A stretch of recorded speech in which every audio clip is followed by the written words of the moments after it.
We are only 2+ years into the 2020s, and already it's been an extremely turbulent decade. And we're going to get into that a little bit here in a moment, David, but I want to tell our viewers, I want you to tell our viewers what your local and international affiliations are. Give them a little bit of background about who you are and what you've done in the past. Well, sure. I mean, that's why I'm here on the home court, right? Yep. Because I'm a resident of Sarasota. And for the last 11 years, I've been the futurist in residence at the Ringling College of Art and Design, working directly for Dr. Larry Thompson, the president.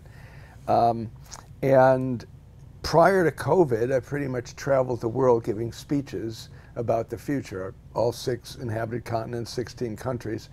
And that led me to become the honorary futurist of the Future Business School of China. Wow.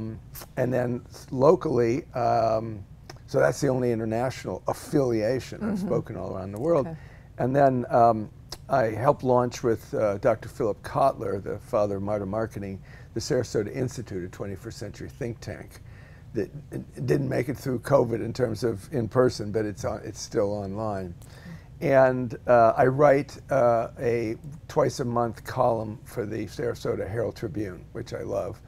And it gets me to be able to take the global dynamics that I speak about and write about and make them particular to the Gulf Coast. Okay. And our viewers can go online and find that if they go to the Herald Tribune. Yes, just go to the Herald Tribune. They have a firewall, but if you're a subscriber, just go into the search bar and type in The Futurist and you'll get all my columns. Okay.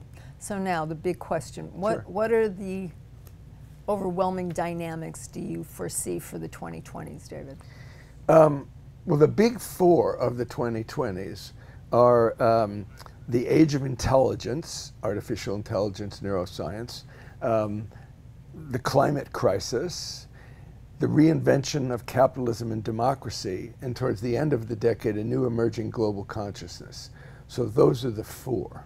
Following up on that, again, going back to your book, you get a little dark in chapter 9 of your second book. You say, and I'll quote you, "In this decade, we will have a clear choice, a conscious choice toward the future we want, or a mostly unconscious choice toward a disastrous future." Give us the highlights, if you would, So, on our to-do list here. Yeah, no.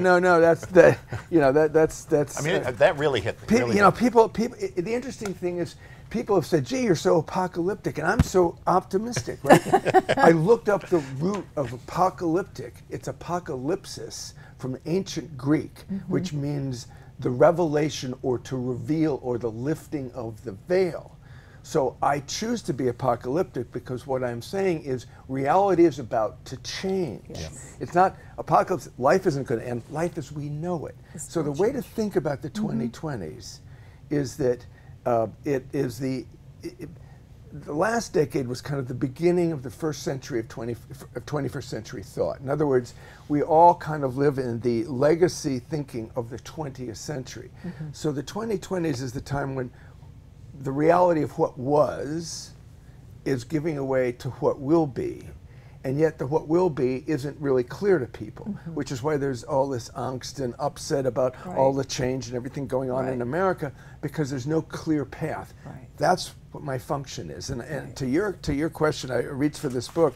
This is the book 3. So to the answer to, R. Buckminster Fuller, one of the great thinkers of all time, systems thinker, we quote him a lot in this book, quote, "Whether it is to be utopia or oblivion, it will be a touch-and-go relay race right up to the final moment. Humanity is in a final exam as to whether or not it qualifies for continuance in the universe." That's what we're talking about with climate change, for sure. Well, and one of the things that I felt, and one of the reasons I wanted to have you on, is because I don't think I'm the only other person that has felt change is happening, and they're so minuscule, but when you start adding them all up together, like you said, going forward, we have to make changes, and we're going to talk about that a little bit later on. But that brings us to your point. There's a fork in the road. Yes, we're at that fork in the road. There's a shift in the age, is what you call it. What's that about? So again, it's Fuller. I'll use climate change as the metaphor, the climate crisis, really, climate catastrophe. We are hurtling down one road, which is going to lead to Armageddon, literally, the end of civilization by 2100 globally. Or, and we're at the fork in the road, we can go down the road of the future we want to choose to have and to choose to live. We can create the future that we want. Actually, we're in the detour. We've already gone down. We have to detour to get back on that road.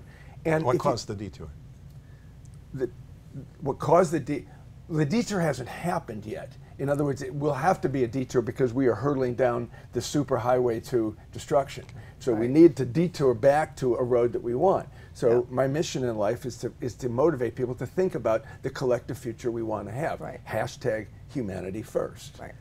Right? So and you know, so and I want your viewers, you know, how weird has the last 2.5 years been? That's right, the decade of cognitive dissonance. The dissonance between what I thought was reality and what this reality is, and where are we going with it? That's the fork in the road, to kind of get that, catalyze that type of thinking into, we can choose this path, but we don't have much time. That's the fork in the road. By the 2030, we'll be stuck.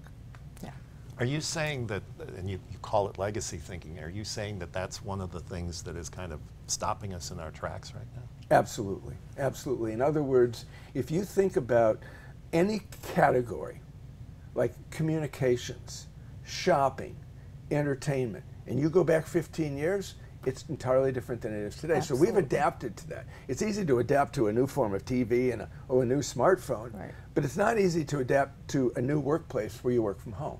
It's not easy to adapt to a environment where we have to get off of internal combustion engine cars and into EVs. So so we're at this moment, this nexus where what was is fading away and what will be is yet to become totally clear. Up next on Suncoast FYI, we discuss the future and humanity's path forward beyond the 2020s. So don't go anywhere.